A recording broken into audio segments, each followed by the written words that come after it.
Izina ryanje ni Paul Johansson. Turabandanya urukurikirane rw'igitabo c'Abaroma. Igitabo arico rufatiro rw'inyigisho ziri mu isezerano rishasha, aho tubona ivyo vy'agakiza, gucungurwa hamwe n'incungu. Izo nizo rufatiro rw'inyigisho rw'isezerano rishasha. Paulo rero ngaha aravyerekana neza muri iki gitabo, kandi abantu benshi abizi ijambo ry'Imana, abize baravyize ko cane, basanga burya Imana kubabarira umuntu suko gusa yabaye bumubabarire ngo umugirire akagongwe, ahubwo uko bimeze nuko umuntu acumuye ategerezwa gupfa. Rero umuntu abandanje muri ubwo buzima bwo gucumura, ubuzima bwe budashira rwatezwa kuba urupfu rw'ibihe bidashira. Ariko igihe cose yemeye Yesu Kristo nk'umukiza, urupfu rwiwe rwaba rwarishwe, urupfu rwiwe rwaba rwatangiwe impongano. Muri iyi sentare rero nico urubanza ruhari, nico ruriko ruravuga. Twahisemo rero kwiga iki gitabo nko muri sentare, nko mu ntahe y'icese. Ubwo rero niho usanga hariho impari zo kugira ngo bigaragare neza ivy'uru rubanza. Paul rero aravyerekana neza ngaha. Twararavye rero mu gice kigira kabiri cy'ibi vyigwa, dusanga abari bari muri iyo ntahe, muri iyo sentare, twasanze hari umugurano. Paulo yerekana nk'umugurano yicishije bugufi, ariko kandi agaragara nk'umunyenkomezi. Twaramubonye ko umuhamagaro w'Imana, kandi tumubona nk'umugurano. Uyu muntu ari we Paulo. Twarabonye kandi twarabonye ko yari mu gihe caheze yari nk'imfyisi iri mu ntama. Mu nyuma Imana iramuhindura imugira nk'intama iri mu mfyisi. Ubwa mbere yarahama abakijijwe, agahama ubutumwa bwiza, mu nyuma arateba arabuvugira. Rero Imana yaramuhinduye, Imana imugira umukozi wo kuvugira ubwo butumwa bwiza. Hariho rero icamuhinduye muri iki gitabo c'Abaroma. Rero turaza kubona neza icamuhinduye, nico tuza kuvugako. Mu mpari twabonye mu gitabo, mu cigwa giheze, twabonye yuko hari ibigaragaza neza ko umuntu yatsinzwe, umuntu yatsinzwe.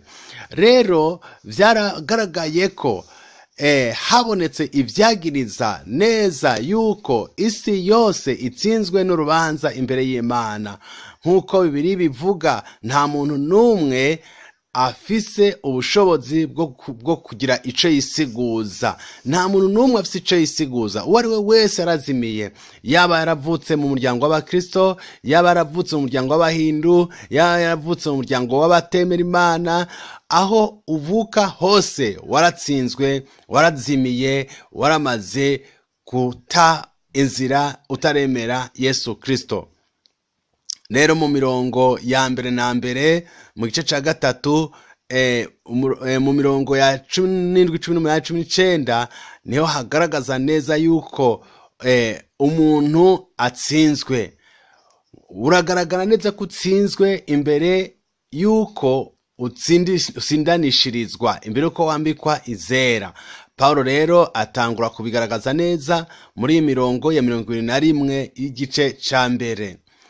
Rero muri ico gice urubanza rwari rugira rucibwe, umucamanza arinjira, yicara ku ntebe, abantu bari bahagaze bamurindiriye, maze umucamanza mukuru aravuga ati nimuvyagire. Aca avuga ati turatanguye urubanza. Uro urubanza ruratanguye, kandi urwo rubanza ni urubanza rukurwanya, ni urubanza rugutsindisha. Muri iki gice rero, iki gice ni gice c'urubanza rudutsindisha, imbere yuko ikindi gice kiza kuza c'urubanza rutuvugira, rutuburanira. Umucamanza aratangura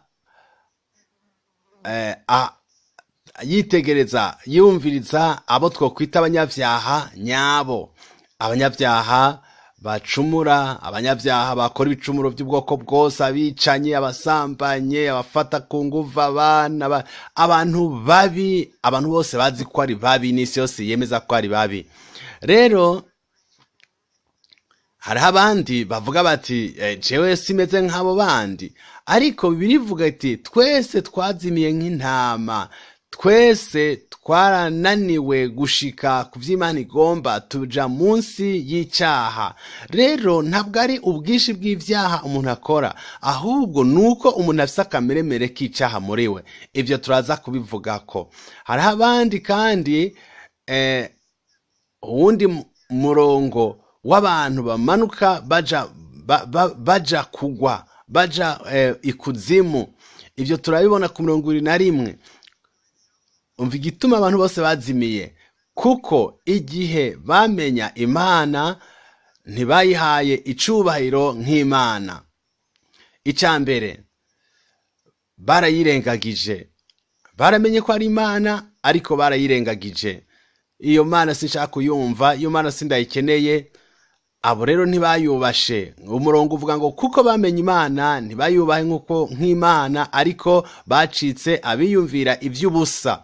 Baramenye Imana ariko ntibayisenze nk'Imana, ntibayishimye nk'Imana. Iyo umenya Imana ugomba kuyishimira kuvyigukorera. Twebwe nk'abakristo rero dutezwa gushimira Imana ivyiduha, amagara, ubuzima, ibintu vyose Imana iduha tezwa kwibishimira. Uteza ro kubishima. Urashobora kuvuga uti ego je ndi umukristo, mugabo hari abandi badakijijwe kandi barahezagiwe, bafise vyose. Ariko Bibiliya ivuga yuko Imana irungikira imvura ababi n'abeza, kuko Imana ni Imana y'imbabazi, y'ikigongwe. Twebwe rero twagiriwe ubuntu muri Kristo Yesu. Turabona yuko dutegezwa ubwambere na mbere kumenya ko twari twarazimiye, twari twaratakaye. Iyo uvuga ruti abantu bazimiye, uteza kumenya ko twese twari twarazimiye gushika aho twakiriye Yesu Kristo. Rero raba intambuko zo kugwa. Mu Baroma havuga ko kwirengagiza, kudashima no kwigira sindabibazwa, izo arizo nyanduruko zo kugwa no kuzimira. Baramenye Imana barayirengagiza, baramenye Imana baranka kuyicubahiro, baramenye Imana ntibayumvira nk'Imana.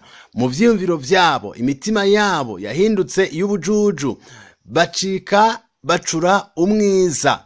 Mu mitima yabo babaye ab'umwiza. Aha harerekana ko birengagije, bakizimiza, ubwenge bwabo bukuzura umwiza, ntibabona umuco w'ubwiza bw'ubutumwa bwiza bwa Yesu Kristo. Babayeho mu mwiza. Bibiliya ivuga ngo abantu bakunze umwiza gusumba gukunda umuco, kuko ibikorwa vyabo ari bibi. Iyo ibikorwa rero ari bibi, umuco ucubishira ku mugaragaro. Abantu rero bahisemwo kubaho mu mwiza. Iyo rero abantu baje mu muco, Bibiliya ivuga ngo nitwagendera mu muco nk'uko nari umuco, tuzoba turi mu migenderanire nayo, kandi amaraso ya Yesu Kristo azotwoza icaha cose. Rero bahindutse, bigize abatashaka kumenya, baca barirengagiza.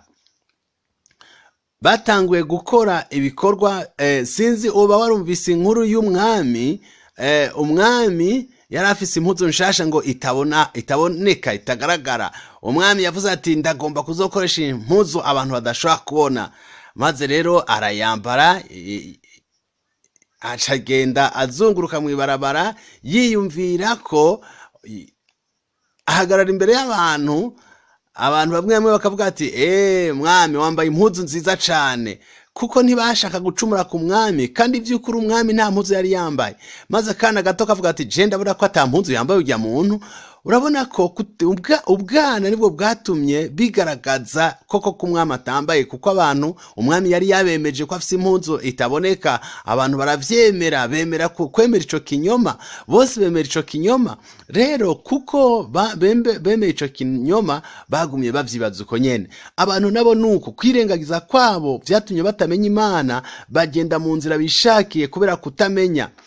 Rero ku murongo wa 21, ubwibone nibwo bwatuma batashima kumenya Imana koko. Hariho iciyumviro nibaza ko gishobora gufasha, aho usanga haciye imyaka myinshi hari igicapo caracapwe. Abantu baracapye igicapo c'akana Yesu bakashira ku ruhome. Akana Yesu kitegereje mu bwenge busanzwe, ukitegereza ukavuga uti ego ico gicapo ni ciza koko, ako kana ni keza, aho hantu ni heza. Mu nyuma rero abo bantu bacapye igicapo batangura kugihindura gato gato, baragihindagura, umutwe bakawushira hariya, ijisho hariya, batangura gusanzaza ico gicapo, abantu bakaguma bavuga ati ni vyiza, bakagihindura kandi abantu bakavuga ati ni vyiza, noneho batangura gushiraho ivyo bishakiye, batangura guhindagura ico gicapo, bagashirako amabuji, bagashirako ibiki, abantu bakavuga ati ni vyiza cane.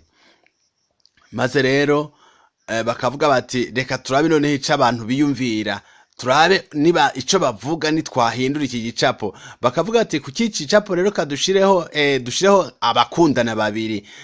Mugabo misanzo kuri ico gicapo nta bakunzi babiri bashiraho, mugabo nkaca ndababwira nti ubu nico gihari. Abantu bagaca bavuga ati ego nico gihari koko, kandi sintaco nahashize, nuko gusa ndabivuze. Abantu bakavuga ati rero ego data wanje ko abivuze niho ico gicapo kiriko koko. Ico gicapo kiri mu mitwe yabo bantu, ntikiri harya hantu. Rero uko niko Imana abantu bashatse banse kuyimenya, barayirengagije. Rero mu nyuma ku murongo wa 23 havuga ngo bace batangura gusenga ibigirwamana, mu mitwe yabo bishamo gusenga ibigirwamana, ngo ubwiza bw'Imana babuguranye ibishushanyo, ibigirwamana, ibicapo, ari byo byahagarariye abantu, basenza abantu mu gishingo cyo gusenga Imana. Ibigirwamana babigize abantu, mu nyuma baca basenga inyoni, mu nyuma basenga ibikoko, mu nyuma basenga inzoka. Iyumvire nawe, batanguye basenga abantu, none baramanutse gushikaho basenga inzoka.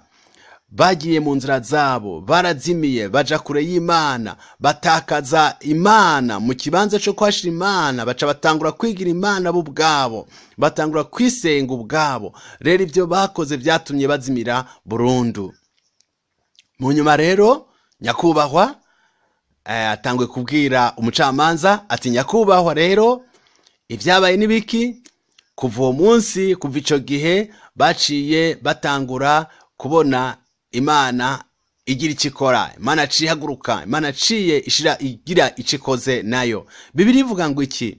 Reka nsome ku murongo wa 24 havuga ngo nico catumye Imana ibaheba ngo bakore ibiteye isoni, bumvire ivy'imitima yabo yifuza, bonone imibiri yabo. Imana yavuze iti nimukora ivyo mushaka, ariko ntimunzeko, fata inzira yanyu, kora uko muvyifuza. Niko havuze ngo nico catumye Imana ibaheba ngo bakore ibiteye isoni, bumvire ivy'imitima yabo yifuza, bonone imibiri yabo. Imibiri yabo bayikoresha uko bishakiye, ivyifuzo biteye isoni biri mu mitima yabo babishire mu ngiro, babikora uko bavyifuza. Umviriza, ngaha hariko havuga iki?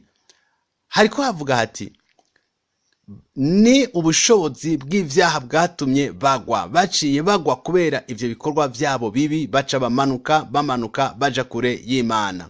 Bibiliya rero ngaha ivuga iti baciye bahabwa ibihwanye n'ingero zabo, ngo kuko ukuri kw'Imana bakunyikirishije ibinyoma, baca batangura gusenga ibigirwamana aho gusenga, batangura gusenga ivyaremwe aho gusenga uwabiremye. Imana rero ngaho iriko irerekana ingorane nyamukuru. Bahinduye icubahiro cayo bakinyikirisha ibinyoma, ho gusenga Imana baca batangura gusenga ivyaremwe, baca batangura gusenga inzoka, ibikoko n'ibindi. Ukuri rero kw'Imana bakunyikirisha ibinyoma. Aho rero Imana yabivuze gatatu kose muri uyu murongo, muri iyi mirongo Imana yabivuze gatatu. Ku murongo wa 26 urabibona kandi nico catumye Imana ibaheba ngo bipfuze ivyonona, kuko abagore babo bahinduye ukundi ico imibiri yabo yaremewe, bayikoresha ico itaremewe. Abagore imibiri yabo ico yaremewe siko bayikoze, batanguye kurikoresha ibiteye isoni. Uriko urasoma uyu murongo wogira ngo uriko urasoma ikinyamakuru co muri iki gihe. Murabona ibiriko biraba muri iki gihe ku mpari zibaho, ku mateleviziyo, ku maradiyo n'ibindi. Urabona ingene baguma bavuga bati tugerageze dukore, tugerageze dutahurane, abakora bene ivyo twatahure. Je ko niyumvira ego turabatahura, turabemera, mugabe ibikorwa vyabo ntituvyemera. Ibikorwa bakora ntidushobora kubishingira inaye, dutezwa kubona ko biri mu murongo w'ijambo ry'Imana no twovyemera. Je nama ndabivuga mbwira n'abavyeyi nkavuga nti umwana wawe ariko araja mu vyaha, ariko arazimira, ntiwitiranye kumwemera nk'umwana wawe no kwemera ibikorwa ariko arakora. Umwana uramwemera utegerezwa, ariko ibikorwa akora none navyo utezwa kuvyemera. Oya, twebwe Imana iratwemera ariko ibikorwa byacu nivyo itemera. Muri ico gihe Imana ivuga ati nico catumye Imana ibaheba ngo bipfuze ivyonona, kuko abagore babo bahinduye ukundi ico imibiri yabo yaremewe, bayikoresha ico itaremewe. Batangiye gukora ibiteye isoni. Raba mu myaka nyinshi irenze, Pawulo yari yamaze kuvuga ibijanye n'abagabo bahuza ibitsina n'abagabo n'abagore bahuza ibitsina n'abagore. Ivyo rero muri iki gihe urabona ko ari ibintu bikomeye cyane, biteye isoni cyane. Biraboneka rero ko ibi ari bikorwa biteye isoni vyonona imibiri yabo, ariko bitera isoni canke bikura kwicubara Imana gusumba Imana yabaremye. Ku murongo wa 27 naho hati kandi n'abagabo nuko baretse kugirira abagore ivyo imibiri yabo yaremewe, bashuha babengukana. Abagabo bagirira abandi bagabo ibiteye isoni, kandi imibiri yabo mu mibiri yabo bahabwa ingero ihwanye n'ubuzimire bwabo. Abagabo ngo bashuha babengukana, abagabo bakorera ibiteye isoni abandi bagabo, ngo bashuha babengukana, imibiri yabo bayikorera mwo ivyo batagomba kwikoresha. Raba rero amajambo yavuzwe imbere y'umwami. Raba kuva gusenga Imana, kumanuka gusenga ibigirwamana, kumanuka gusenga ibikoko n'inzoka, ngo Imana yaciye baheba irabareka ngo bikorere ivyabo, baja mu biteye isoni. Ikigira kabiri igacivuga ngo baciye babandanya gukora ivyo n'ubundi. Ngaha haca hatanga ikigereranyo ku bagore baciye bakora ibiteye isoni, imibiri yabo bayikoresha ibiteye isoni, baca batangura gukora ivy'imibiri yabo itagenewe. Ku murongo wa 27 havuga ngo kandi n'abagabo nabo nyene nuko bararetswe ntibagirira abagore ivyo bateza kubagirira, nk'uko ijambo ry'Imana ryabivuze. Urabona yuko uyu mucamanza yariko arumviriza ibintu bikomeye cyane abagabo bakoze. Turi ngaha kugira ngo dushingire nta ijambo ry'Imana, duhagarare aho ijambo ry'Imana rihagaze. Rero muri iki gice ca 20 muri umurongo wa 28 Imana irasubira kuvuga kandi ko Imana yabahevye. 24, 26 na 28 ngo kandi ngo nk'uko banse kumenya Imana mu mitima yabo, niko Imana yabahevye ngo bagire imitima yakahebwe, bakore ibiteye isoni. Imana kuri umurongo wa 28 yaciye ibaheba, nk'uko tubibonye ku 26 na 24 Imana yarabahevye kugira ngo bakore ivyo bigombeye. Ni kigaragaza yuko rero umuntu ni vyiza ko we uri kuriga iki cete c'abaroma kugira ngo ushime kumenya Imana, ariko ababo bari baringagagije kumenya Imana, aho kumenya Imana baciye bimenyera ibigirwamana.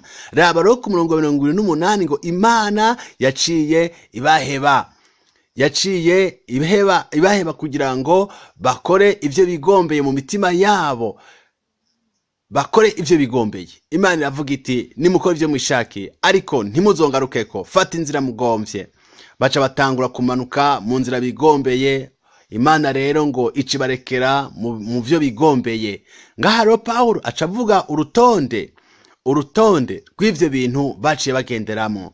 Aravuga ati icambere, reka ndabahe urwo rutonde vuba na vuba, biri ngaha muri iyi mirongo. Ngo yaciye ibaha kugendera mu nzira mbi, mu nzira zo kugabitanya, ngo buzuye ukugabitanya, ukugira nabi, ukwifuza, urwanko abantu bakankana, igono n'urundi rwanko rwo kwanka abantu n'inzigo. Murabona ngaha ngo baca baja mu bwicanyi, baciye batangura kwicana bo ubwabo. Muri bo haca hajamwo ugutongana, imishwano, amajambo mabi babwirana, haca hajamwo ubugunge, kugungana, kunyagana, umuntu akaka mugenzi we ivyiwe. Ngo muri bo haca hajamwo ukwitamba ku muvyimba, umuntu yagirira nabi ikibi uwundi akamwitamba ku muvyimba, nta kigongwe bagira. Ngo muri bo haca hajamwo kunegurana mu vyongoreshwa. Ivyo byose mu mitima yabo byaciye bitangura kuzuramo, kuko bafashe inzira zabo, kuko bafashe inzira bigombeye, kuko bafashe inzira itari y'Imana. Ngo baca batangura kuvuga abandi nabi, amajambo ku bandi atari meza, baca batangura kwanka Imana ntibasubira kwirondera, baca bagira gutukana, kwibona, kwirarira, kwiyumvira ngo umuntu afise ikintu ataco afise, kwigenera ibibi, kutumvira abavyeyi, kugaya, kwanka abavyeyi. Raba ibintu byose bivugwa ngaha bishika 23 bishika 23 biri muri uyu murongo. Baca baba ibipfu, abava mu isezerano, abadakunda babo, imburakigongwe, abantu udashobora kugira ikintu na kimwe wobazigamo, badashobora kunezera umuntu n'Imana na gatoyi. Raba aba bantu, uru rutonde rw'ibintu 23 vyose, ibintu bibi, ibintu bidasa neza, abantu bagendera mu nzira zabo baca bisanga bagenderamwo. Raba nawe, bagendeye mu nzira zabo mbi. Ngaha biragaragara neza ko isi abantu benshi bagendera mu bintu nk'ibi. Imana irashaka kubakira abantu bene aba, mugabo ibikorwa bakora nivyo iyanka. Rero muri sentare hari abantu bavuga bati jewe nk'ibintu sindabikora. Muri sentare, muri ntayishashwe, hari abantu bavuga ati je vy'ubusambanyi ntavyo njamo, ivy'ubusuma, ivyo kwankana, ivyo bintu ntavyo njamo, jewe ndi umuntu mwiza. Paulo rero ngaca atangura urundi rubanza, acatangura ibindi bibagira mu gice ca kabiri.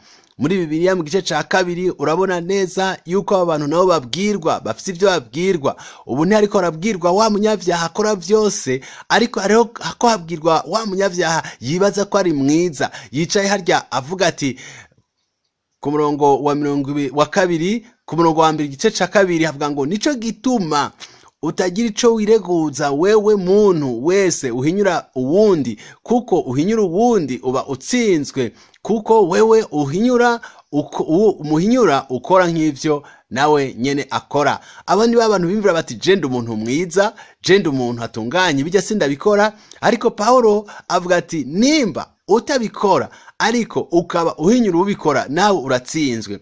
Paulo avuga yuko abantu bazocirwa urubanza mu nzira zitanu. Mu mirongo 16 itangura igice ca kabiri niho abidondaguramo. Aravuga ati reka ndabivuge gatoyi kugira ngo bitahure, kuko izi ni impari ziko ziraba, n'urubanza ruriko ruraba rugutsindisha, n'urubanza ruriko ruraba kugira ngo utsindwe. Nimba wishira muri uwo mugwi w'abantu beza badakora ibibi, n'urubanza kugira ngo rugutsindishe. Ndavuga ku murongo wa kabiri havuga ngo umuntu wese azocirwa urubanza hakurikijwe ukuri. Yesu avuga ati je ndi ukuri, ndi inzira n'ukuri n'ubugingo, ijambo ry'Imana niryo kuri. Umuntu wese rero azocirwa urubanza hakurikijwe uko kuri, hakurikijwe ijambo ry'Imana, apana ivyakahise, apana ivyiyumvira, apana ibigumbagumba, ahubwo ukuri. Ico ni cambere. Ikigira kabiri kiri ku murongo wa 6. Ku murongo wa 6 naho havuga hati ngo umuntu wese azohabwa ibihwanye n'ibikorwa vyiwe canke ivyo yakoze ibibereye. Ikigira kabiri rero, umuntu azohabwa ibihwanye n'ivyo yakoze. Ivyo ntibisigura ngo tuzokizwa, tuzohabwa agakiza n'ibikorwa tuzoba twakoze, ahubwo tuzohabwa ingero ihuye n'ivyo tuzoba twakoze.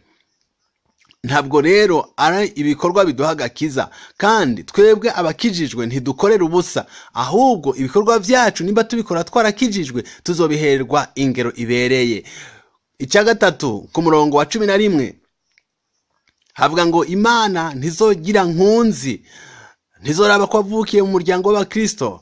Uvuga uti papa wanje ari umukristo, papa wanje ari umupasitore, mukozi w'Imana. Oya, Imana ntizoraba ico so yarico canke ico abandi bari, izoraba wewe uco wakoze. Ntizoraba ku muntu yavutse muri Amerika, mu Buraya na hehe. Abantu bose izobacira urubanza rumwe, izobanganyisha abantu bose, izobacira urubanza bangana, ntabwo izosumbanisha. Hanyuma icakane ngaha ngo tuzocirwa urubanza dukurikije uko twatahuye umuco twaronse. Ngaha rero nukubitahura neza, tuzocirwa urubanza hakurikijwe ivyo twamenye. bivuga ngo nimba hari umuntu yaronse umuco, nimba hari umuntu yaronse gutahura ikintu kanaka mu nzira y'agakiza, hanyuma akanka inzira y'agakiza yabwiwe, igihano azohabwa kizoba kinini gusumba wa muntu atigeze amenya uwo muco. Mu yandi majambo Yesu yarabivuze arabigaragaza neza ngaha muri uku kuntu abantu bazocirwa urubanza. Yaravuze ati mu Baroma igice ca 12:27-28 haravuga ko umuntu afise yamenye, yahawe vyinshi, yamenye vyinshi, yatahuye vyinshi, azosabwa vyinshi, azocirwa urubanza ruhwanye n'ivyo yamenye. Hakaba hari umuntu yoba atavyo yamenye naho akaba atamenye ukuri, nawe azobazwa bike. Uwahawe vyinshi azobazwa vyinshi, uwahawe bike azobazwa bike. Nukuvuga ko uwakoze vyinshi abizi azokubitwa inkoni nyinshi, uwakoze byinshi atabizi azohanwa, azokubitwa inkoni zike. Wewe rero umuco ufise, ugutahura ufise, niko kuzogena urubanza uzocirwa. Ngaha rero muri iki gice harabisigura neza ku murongo wa 16 rero ngo niko bizoba ku munsi Imana izocira urubanza muri Yesu Kristo ivyo abantu bagize amabanga, nk'uko ubutumwa bwiza nahawe buvuga. Igihe Imana izocira urubanza muri Kristo Yesu, ibintu binyegejwe, ibintu bigizwe amabanga bizoja ahagaragara. Ibintu biri mu mutima, ibintu binyegejwe bizoja ahagaragara. Imana ibicira urubanza muri Yesu Kristo. Twese rero tuzocirwa urubanza ikurikije ibiri mu mutima. Tuzocirwa urubanza Imana igaragaza iti kuki iki twagikoze, mu mutima wacu hari harimo iki. Ntizoca urubanza ikurikije ibiri ku mugaragaro. Muri ico gihe rero nk'uko duhejeje kubivuga, ukuri, ibikorwa, ivyiyumviro biri mu mutima, ukungana hamwe n'ibijanye n'umuco uri mu mutima, ivyo nivyo Imana izofatirako mu gucira urubanza abantu. Abo rero n'abantu bicaye muri sentare bariko barabwirwa, bariko baracirwa urubanza. Hari uwundi mugwi rero ngaha, uwo mugwi ni uw'umugwi w'abanyedini. Ku murongo wa 70 mu gice ca 2 hatangura havugwa abanyedini. Abanyedini ngaha bicaye ngaho, nabo bicaye bemye, amaboko bayagerekeranje, baravuga ati twebwe turi abantu bazi Imana, twebwe turazi, turi abantu beza. Ngaha rero mu gice ca 2 umurongo wa 17 urubanza ruratangura, hatangura kwagirizwa. Murabona hatanguye kwagirizwa abanyabyaha bazi ko ari abanyabyaha, hakurikira kwagirizwa abanyabyaha bagaragara nk'abantu beza ariko batarakizwa, batafise Kristo. Uburo hashikiriwe abanyabyaha b'abanyedini, babandi baja mu masinagogi, baja mu masengero, babandi b'abanyedini bakwiye. Hakavugwa hati ko witwa umuyuda ukishimira ivyagezwe ukirata Imana, uri umunyedini. Tuhashire umunyedini, tuhashire umuntu yinjira mu idini azi Imana, asenga, yitwa ko ari umugororotsi. Ngaha rero Paulo aravuga ati aba bantu biyita ko ari abanyedini barafise ico bishimira.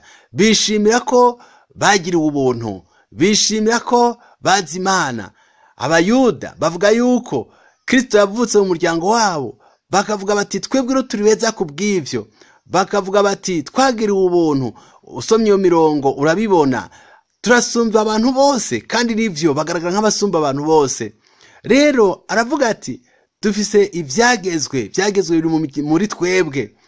Paulo rero aravuga ati bavuga ko bazi ko ubugombe bw'Imana barabuzi, bazi ico Imana igomba, barafise amategeko 10 y'Imana, barazi ico Imana yipfuza. Bakavuga bati rero ko bafise ivyagezwe bituma baba beza. Oya, ico usomba sico ciza, ahubwo ico ukora nico harugwa ko ari ciza. Rero ntiduhinduka abizera kuko dufise ivyagezwe, ahubwo duhinduka abizera ko twizera Yesu Kristo. Bafise ikibemeza ko ari abantu beza, ariko bavuga ko ivyiza vyose babikoze, ariko ivyo uvuga ntabwo ari vyo bigushingira intahe, ahubwo ivyo ukora byo bigushingira intahe. Bakavuga bati rero twe turasumba abandi bose kuko dufise Bibiliya, ko dufise ivyanditswe, ko turi mu idini. Ngaha nivyo bavuga, ariko ibikorwa vyabo birahinduka, ibikorwa vyabo ntibisa n'ivyo bavuga, ibikorwa vyabo nivyo bibwirizwa kubagaragaza. Mu bisanzwe ugaragazwa n'ivyo ukora. Ibikorwa vyabo ngaha nibihe? Ntibashira mu ngiro ico ivyagezwe bivuga, ivyo bigisha sivyo bakora, kandi bishimira ivyo badafise. Ngaha rero urabona neza abo bantu baribo, urabona ko ivyo bavuga sivyo bari, kuko ivyo bavuga sivyo bakora. Aba nabo bari mu mugwi w'abazimiye. None abantu bameze gute ku murongo wa 25? Bigaragara ko imitima yabo bayikomantaje, bigaragara ko imitima yabo itashimye kwakira Imana. Ngaha rero hacabaho kugereranya, bakavuga bati, Paulo akababwira bati, muvuga muti gukebwa kwanyu kwatumyemo abantu b'Imana, mwatumyemo abantu bakomeye. Ariko Paulo acatangura kuvuga ati, ivyo ku mubiri sivyo bifise ikimazi, ahubwo ivyo mu mutima nivyo bituma twidegemvya. Kugumya ivyagezwe sivyo bibaha kuba abantu b'Imana, ahubwo kubishira mu ngiro. Rero acatangura kubahanura, acatangura kubereka umurongo no kubigisha. None wewe uri kurumviriza inyigisho uhagaze he?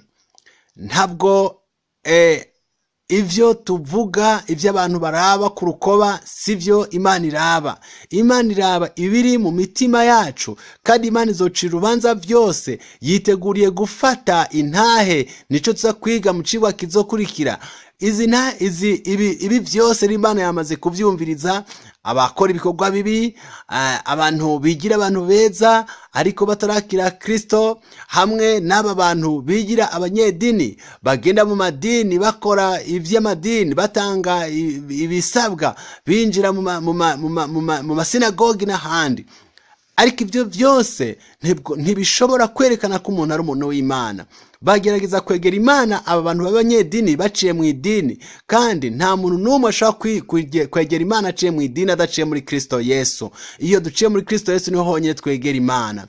Dawudi igihe yacumura muri Zaburi ya 51, ninaheza iki cigwa ndagusengera iri sengesho nk'iryo Dawudi yasenze. Dawudi yasenze ati, mbabarira. Muri Zaburi ya 51 yarasenze aravuga ati, remera muri jewe umutima mushasha Mana, ntunkure ko mpwemu wawe yera. Mu gihe duheraheza iri sengesho ndarisenga, ndasaba ngo dusabe Imana ivugane natwe mu mitima yacu, ituremeremo umutima mushasha, ikoresheje mpwemu yera idufashe kugira ngo tumenye. Iyo twicaye tuvuga tuti ivyo ntibindaba, mpwemu yera ari muri iyi si kugira ngo yemeze abisi bose, abemeze icaha, abemeze ivy'ukugororoka n'ivy'amateka. Mpwemu yera rero yahawe iki gikorwa kugira ngo yemeze icaha, azane ukugororoka hamwe n'ivy'imanza. Ivyo abikora mu mitima, turasaba ngo abikore mu mitima yacu mu gihe turiko turasenga. Data, ndasenga umuntu wese ariko arumviriza ibi vyigwa, uyu ni umwanya mwiza wo gutahura ukuri. Iyi ni saha yo kwakira ugutahura gushasha kw'ivyo ugomba kudukorera kugira ngo udukize, udukure mu maboko y'icaha, kugira ngo dutahure ko dafise Kristo tuba twarazimiye burundu, twarazimiye rwose. Iyo tukwakiriye niho honyene tuba abera. Uyu munsi rero turavuze tuti, Yesu Kristo, imitima yacu turayiguhaye, udukize, ukize imitima yacu, uyoze rwose, kugira ngo dushobore kuba abana b'Imana, tugendere mu kuri, tugendere mu kugororoka. Ni mu izina rya Yesu, amen.